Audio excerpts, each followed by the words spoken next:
17절에서 19절입니다. 주보에 16절부터 나와 있는데 17절부터 19절까지를 함께 봉독하도록 하겠습니다. 3절 짧은 구절이기 때문에 저희들이 함께 목소리를 맞추어서 성경을 크게 같이 읽었으면 좋겠습니다. 네, 이사야서 65장 17절 말씀 함께 하시죠.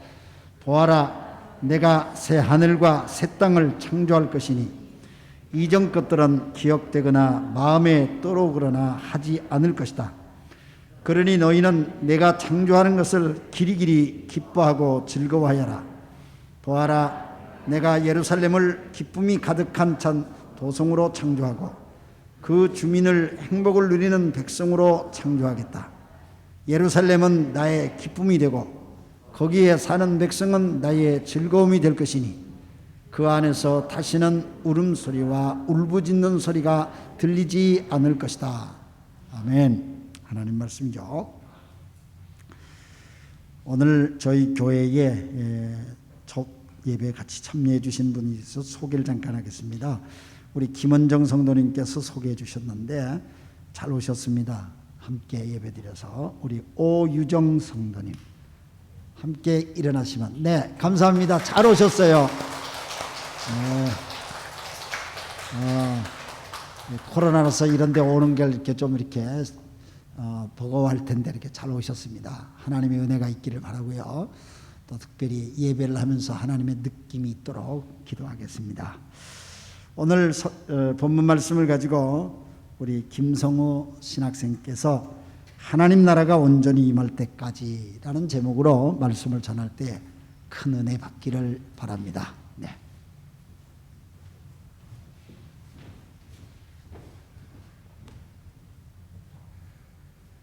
여러분 안녕하세요. 옆자리에 계신 분들과 함께 인사 나눴으면 좋겠습니다. 한 주간 잘 지내셨습니까?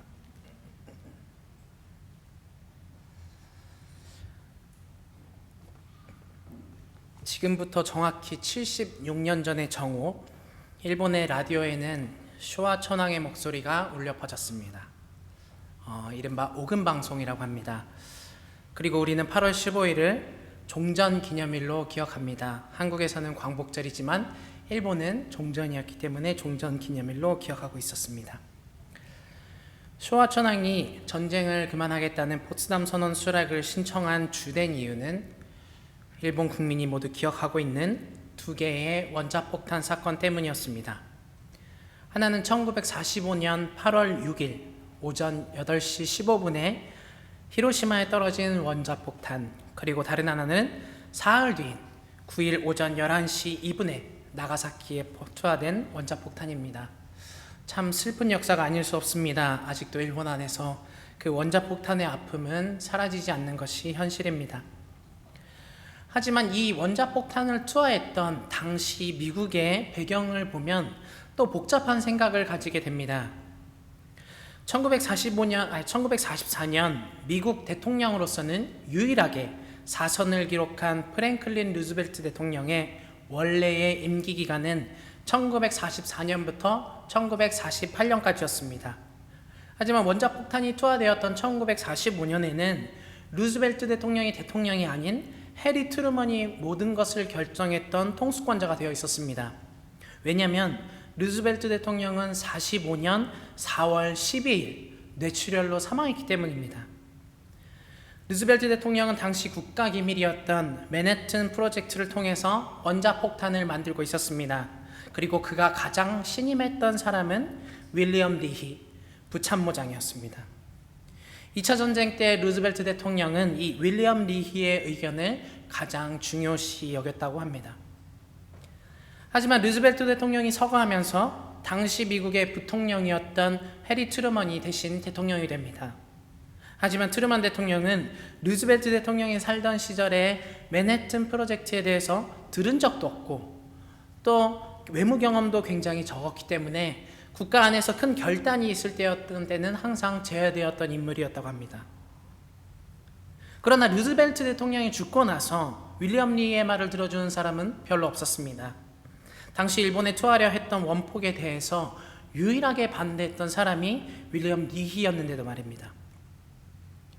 하지만 트루먼 대통령은 물론 이의 말을 듣지 않았습니다. 제임스 번즈라는 국무장관의 말에 귀를 기울이고 맙니다.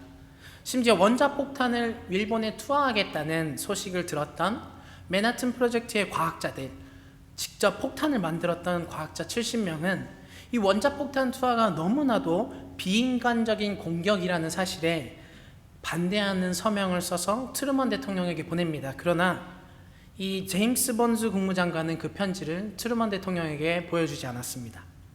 그리고 원폭을 투하하기로 결정이 됩니다. 참 시기적으로 미묘한 움직임이라고 생각되지 않습니까? 혹시 루즈벨트 대통령이 당시에 살아 있었다면 과연 일본의 원자폭탄은 떨어졌을까요? 모르는 일이지만 아마도 투하하기까지의 결정이 아주 쉽지는 않았을 것입니다. 오히려 시간이 더 오래 걸렸을지도 모르겠습니다.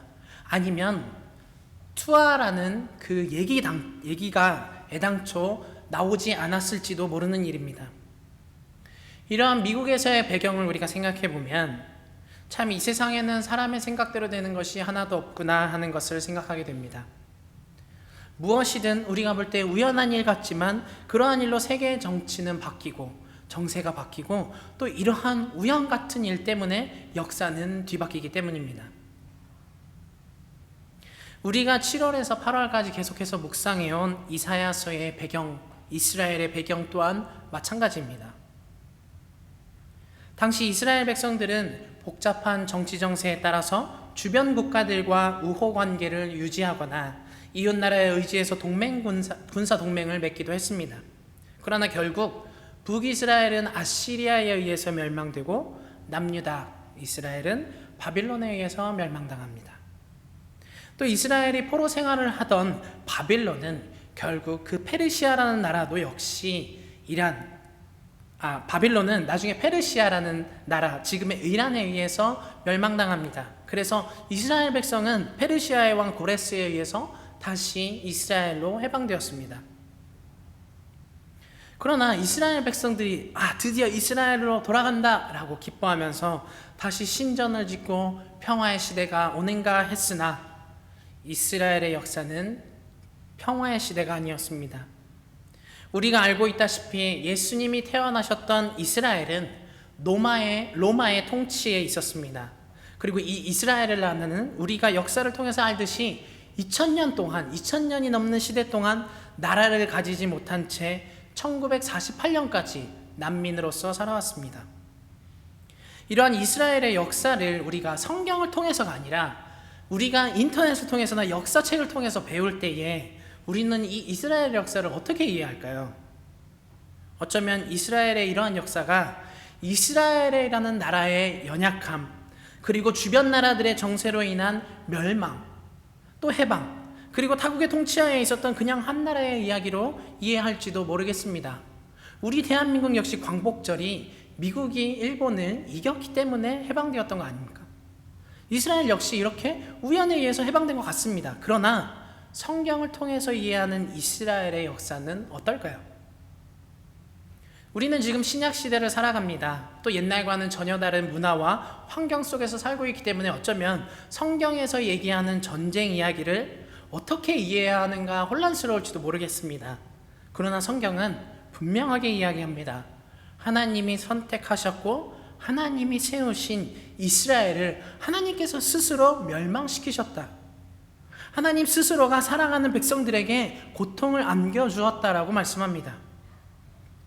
여러분도 계속해서 이사야서를 묵상해왔기 때문에 아시겠지만 이스라엘 나라의 정치 정세는 우연에 의한 멸망이나 우연에 의한 해방이 아니었습니다. 전부 하나님께서 그렇게 움직이셨습니다. 하나님께서 몇 번이나 성경을 통해서 우리에게 말씀해 주십니다. 예레미야서나 에스겔서를 보면 우리는 그 하나님의 마음을 알 수 있습니다. 이스라엘의 멸망과 해방은 하나님에 의한 이스라엘의 심판이었습니다. 이스라엘 하나님께서 스스로 이스라엘 백성들을 고통으로 밀어넣고 하나님께서 슬프게 하셨다는 하나님께서 만드신 역사였다는 것입니다.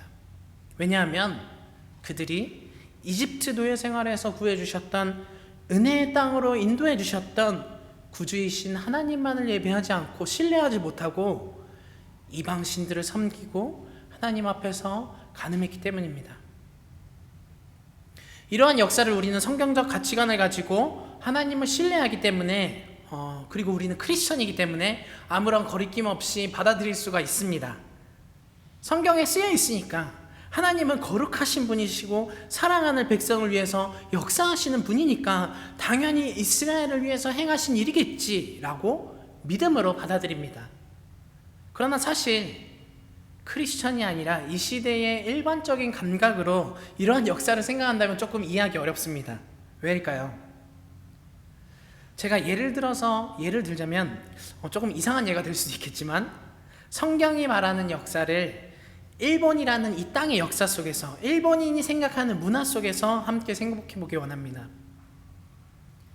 일본에 투하되었던 원자폭탄이 이 나라를 위해서, 일본 땅을 위해서 천황이 그렇게 했다는 이야기가 됩니다. 일본 사람들은 천황을 신이라고 생각하기 때문에. 일본이 겪은 고통스러운 전쟁도 고통도 당시 일본이 패전했던 역사도 45년 8월에 투하되었던 원자폭탄도 이 모든 것이 천황이 일부러 그렇게 만들었다는 얘기가 됩니다. 물론 지금은 천황을 신이라고 생각하는 사람은 적겠지만 당시 전쟁 시대에는 그랬습니다. 이렇게 생각하면 참 일본인의 문화 속에서 생각한다면 이해하기 어려운 이야기가 아닐 수가 없습니다. 그랬다면 당시 전쟁 속에서 천황을 일본 국민들은 어떻게 신뢰할 수 있었을까요? 아니요.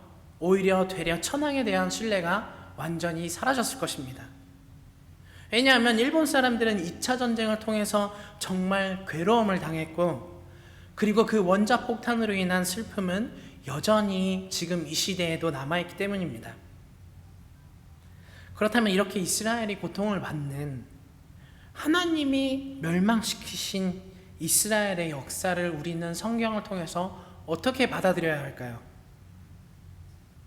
아니, 우리가 오늘 함께 나눈 말씀은 지금 새롭게 재건된 이스라엘의 나라 예루살렘을 예언하는 말씀이 아닙니다. 이사야 65장 17절부터 19절까지의 말씀은 지금 세워진 이스라엘을 예언한 것이 아니라 하나님 나라의 궁극적인 재건, 예수님에 의해서 새롭게 세워질 재림의 날에 세워질 새 하늘과 새 땅을 창조하는 예언의 말씀입니다. 즉, 지금도 살아있는 예언이고 하나님이 지금도 역사하시는 하나님 나라의 이야기, 이스라엘 백성이 아니라 우리에게 말씀해 주시는 예언의 말씀입니다. 우리와는 전혀 관계없는 고통스러운, 고난스러운, 아주 멸망된, 해방된 이런 얘기가 아닙니다. 우리가 우리의 이야기로 받아들여야만 하는 우리에 대한 예언인 것입니다. 오늘 우리는 종전기념 예배로 함께 나와서 하나님께 예배를 드리고 있습니다.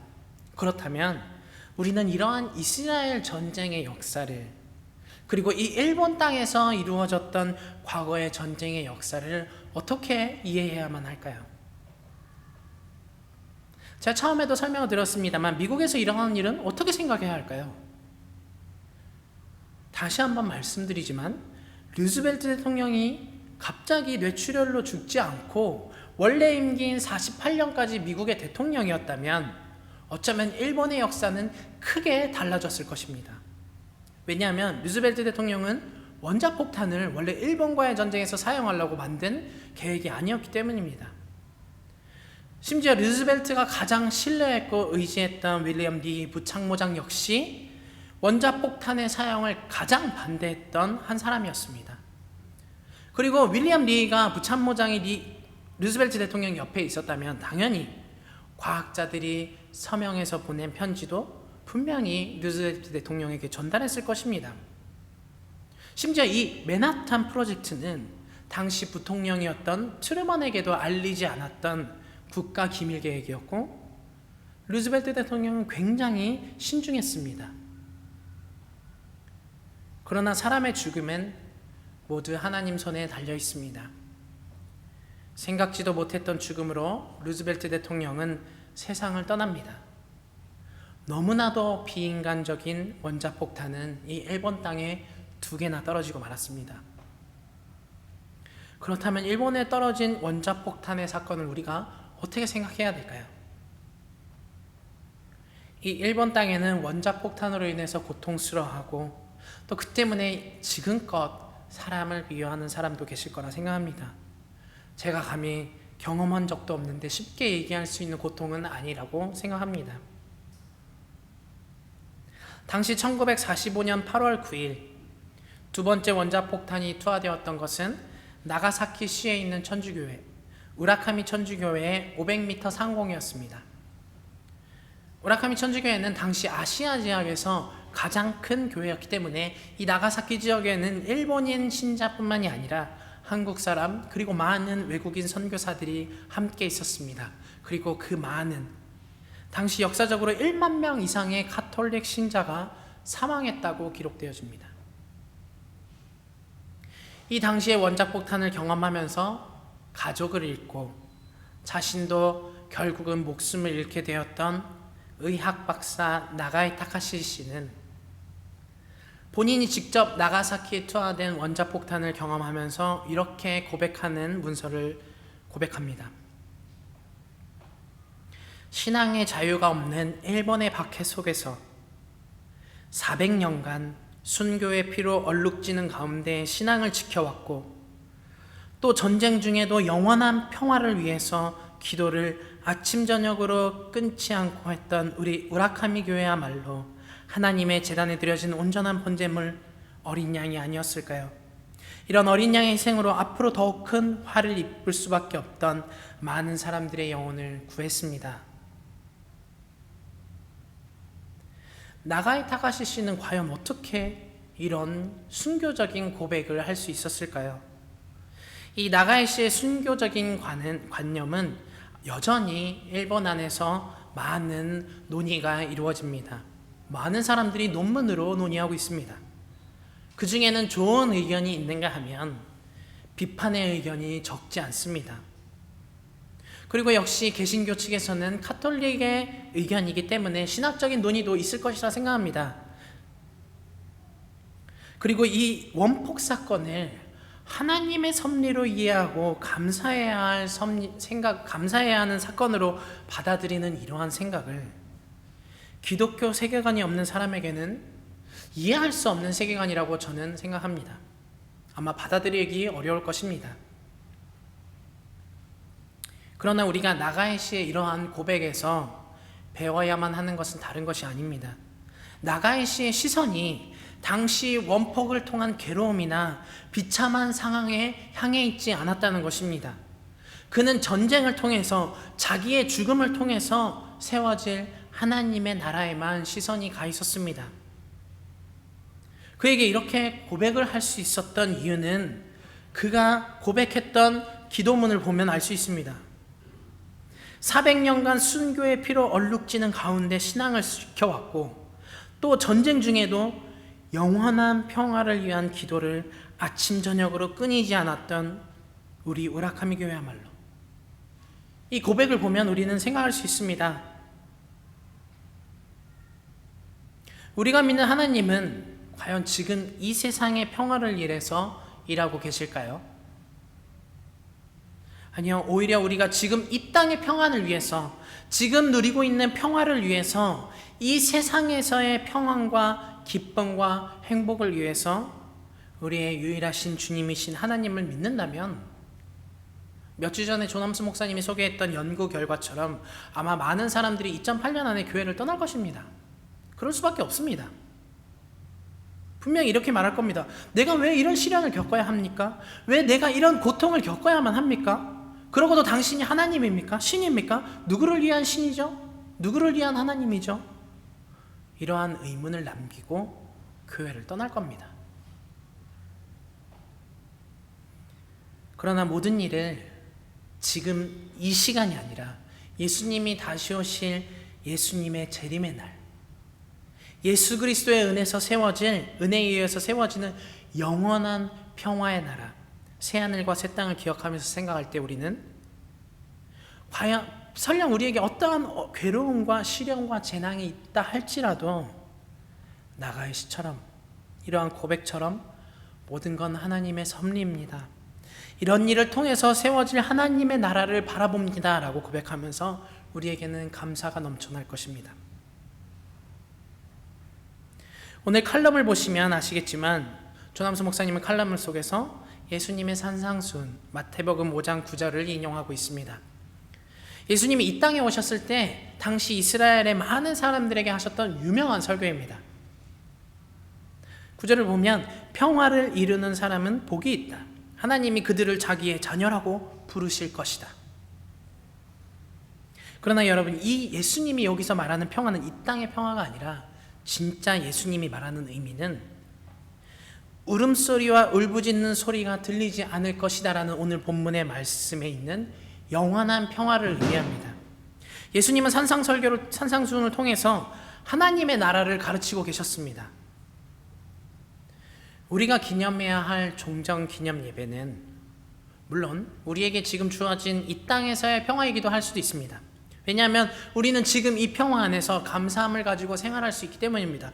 또 이러한 생활이 있기 때문에 박해 없이 그리스도의 복음을 전할 수 있기 때문입니다. 그러나 우리가 지금 이 종전 기념일을 지금 이 땅의 평화를 위해서 주어진 거라고 착각한다면 정말 큰 오산입니다. 지금 우리에게 주어진 이 땅의 평화는 예수님이 말씀하시는 진정한 평화, 울음소리와 울부짖는 소리가 들리지 않을 것이다 라는 앞으로 장차 오실 하나님의 나라를 완성하는 그 날을 위해서 주어진 것입니다. 그 나라를 위한 복음을 위해서 우리에게 평화가 주어졌고, 또 장차 올 그 나라를 위해 그 나라를 경험할 수 있도록 우리에게 교회를 허락하신 것입니다. 나갈 씨가 고통 속에서, 박해받는 속에서 기도했던 영원한 평화, 그래서 전쟁이 끝났기 때문에 우리는 복음을 자유롭게 전할 수 있습니다라는 그 고백 때문에 나갈 씨는 그런 고백을 했던 것입니다. 하지만 이러한 사명을 잊고 우리가 지금 이 생활에 만족한다면, 지금의 평안에 안주하고 만다면, 더 이상 많은 것을 바라지 않고 하나님 나라를 소망하지 않고 이 환경에 만족하고 만다면 어쩌면 이스라엘 백성들과 같은 실수를 할 것입니다. 지금 주어진 것을 더 원하게 될 것입니다. 그때 하나님이 어떤 방법을 통해서 우리를 깨닫게 하실지 우리는 상상할 수 없을 것입니다. 예수님께서 가르쳐 주신 산상수훈 5장 9절에 이어서 10절에서 예수님은 이렇게 말씀합니다. 의를 위하여 박해를 받는 사람은 복이 있다. 하늘나라가 그들의 것이다. 나갈 씨가 순교자로 고백할 수 있었던 그 마음이 있었던 것은 그에게 이러한 마음이 주어졌기 때문이 아닐까요? 나갈 씨는 자식을 잃었습니다. 아내를 잃었습니다. 그 고통 속에서 자기의 몸도 죽어가는, 원폭에 의해서 고통받는 상황 속에서 그는 순교자의 마음으로 이러한 고백을 했던 것입니다. 그 고통은 우리가 말로 표현할 수 있을까요? 경험해보지 않았던 우리가 이해할 수 있을까요?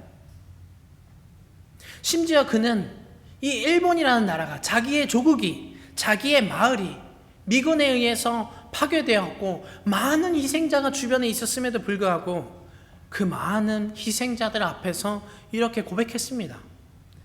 자기의 고통만 극복한 것이 아니라 주위의 환경의 분위기를 모두 극복하고 그가 이런 고백을 할 수 있었던 이유는 무엇일까요? 오늘 본문 18절을 보면 그러니 너희는 내가 창조하는 것을 길이길이 기뻐하고 즐거워하여라.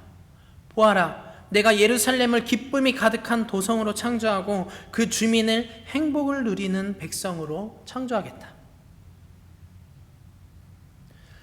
당시에 나가이 씨는 나가사키 지역에서 일하던 의사였습니다. 말하지 않아도 전쟁 중이 아니었다면 그는 세상에 지위도 있고 부도 얻었을 그런 사람입니다. 그러나 그는 기독교인이 되고 나서 전쟁 속에서 정말 많은 박해를 받은 교회의 일원이었습니다. 그랬던 그가 가졌던 유일한 소망은 오늘 본문이 말씀하는 하나님이 창조하시는 세상, 언제까지나 기뻐하고 즐거워하는 새하늘과 새 땅이 아니었을까요? 그랬기 때문에 자기의 목숨을 잃고 모든 걸 잃었어도 우리는 자유롭게 복음을 전할 수 있는 전쟁이 끝났습니다. 수많은 사람들의 영혼을 구했습니다. 라고 기뻐했던 것이 아닐까요? 하나님은 새하늘과 새 땅의 창조를 기뻐하고 즐거워하라고 우리에게 말씀하시면서 동시에 하나님 자신도 예루살렘의 창조를 기쁨으로 삼으시고 그 백성을 즐거움으로 삼으신다라고 말씀하십니다. 예수님이 산상수훈에서 말씀하시듯 의를 위하여 박해를 받아서 하늘나라를 받는다는 것은 이 땅의 무엇과도 바꿀 수 없는 진정한 축복입니다. 그리고 이런 하늘나라를 바라보는 자에게, 그런 하늘나라를 바라보는 우리에게 더 이상 다른 기쁨과 즐거움이 없습니다. 그리고 이런 우리를 바라보는 하나님은 역시 우리를 즐거움으로 여기신다고 말씀합니다. 우리는 이 일본이라는 나라에 주어진 세계 2차 전쟁의 종전 기념일을, 우리나라에 주어졌던, 대한민국에 주어졌던 강복절을 어떻게 생각해야 할까요? 자유롭습니다. 지금 너무도 자유롭습니다. 종교의 자유가 있습니다. 풍요로운 재산을 가질 수도 있습니다. 넉넉한 환경을 이룰 수 있습니다. 그렇다면 우리가 이러한 환경에 감사하고 이러한 자유를 지키기 위해서 기도해야 하는 것일까요? 과연 대한민국의 역사 속을 바라볼 때 많은 독립투사가 지금의 이 자유를 위해서 당시 싸웠다고 생각하십니까? 아니면 종교가 자유롭지 못하고 전쟁 중에 박해를 받았던 신앙의 선배들의 모습을 보면서 그 고통을 기억하면서 우리가 이렇게 자유 안에서 예배를 드릴 수 있는 기쁨이 있다는 것, 우리가 이렇게 자유롭게 교회에 나와서 예배할 수 있다는 것, 복음을 전할 수 있다는 것, 그리스도의 복음의 은혜를 기뻐할 수 있다는 것, 이러한 기쁨에 감사하고 아직 이러한 은혜를 누리지 못하는 이 땅에 있는 많은 불쌍한 영혼을 위해서, 이 나라의 많은 신들을 섬기고 살아가는 이 땅의 영혼을 위해서 섬기고 기도해야 할까요?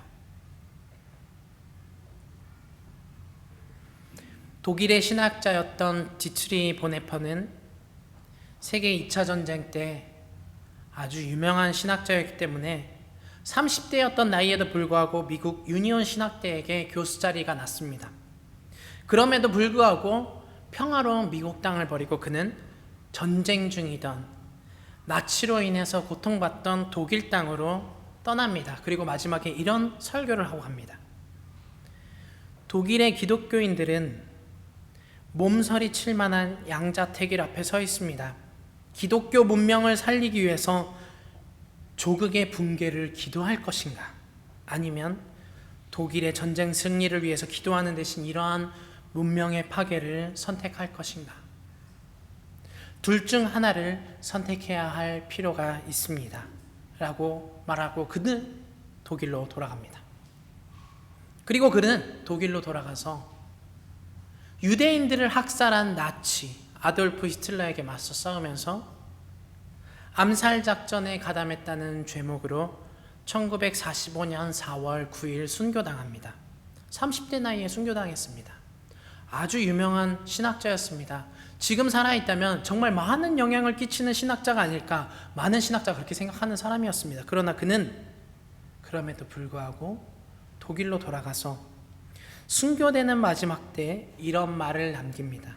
그리고 하나님 나라로 떠났습니다. 죽음은 끝이 아니라 영원한 삶의 시작이다.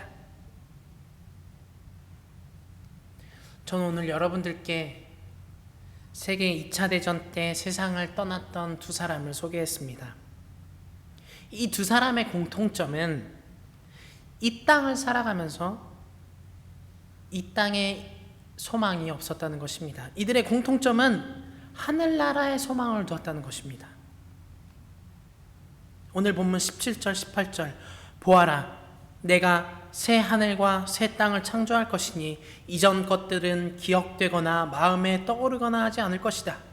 그러니 너희는 내가 창조하는 것을 길이길이 기뻐하고 즐거워하여라. 보아라, 내가 예루살렘을 기쁨이 가득 찬 도성으로 창조하고 그 주민을 행복을 누리는 백성으로 창조하겠다. 예수님이 산상수훈을 통해서 설교하셨던 내용도, 오늘 본문 이사야 65장의 말씀도 똑같이 우리에게 전쟁 중에 죽었던 두 사람이 가졌던 신앙을 요구합니다. 그러나 이러한 신앙은 우리가 가지고 싶다고 가지는 것이 아닙니다. 그리스도의 은혜가 없으면 누구도 받을 수 없습니다. 그리고 그리스도의 믿음이 없는 사람은 이런 희망이 생겨나지도 않습니다.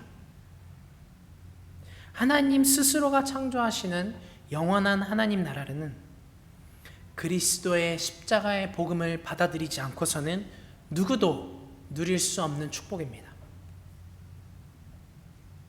그렇기 때문에 예수님은 이 새 하늘과 새 땅으로 우리를 초대하기 위해서, 영원한 기쁨의 나라로 초대하기 위해서, 울음소리와 울부짖는 소리가 들리지 않는, 기억되지도 않는, 이 땅의 고통을 기억하지도 않는 그러한 하나님 나라로 우리를 초대하기 위해서, 하나님께서 나의 즐거움이 된다라고 말하는 우리를 초대하기 위해서 하나님 예수 그리스도는 아무 죄도 없으시지만, 의로우신 분이시지만, 거룩한 분이셨지만 우리의 죄를 대신 그 몸에 지고 십자가에 위해서 돌아가셨습니다.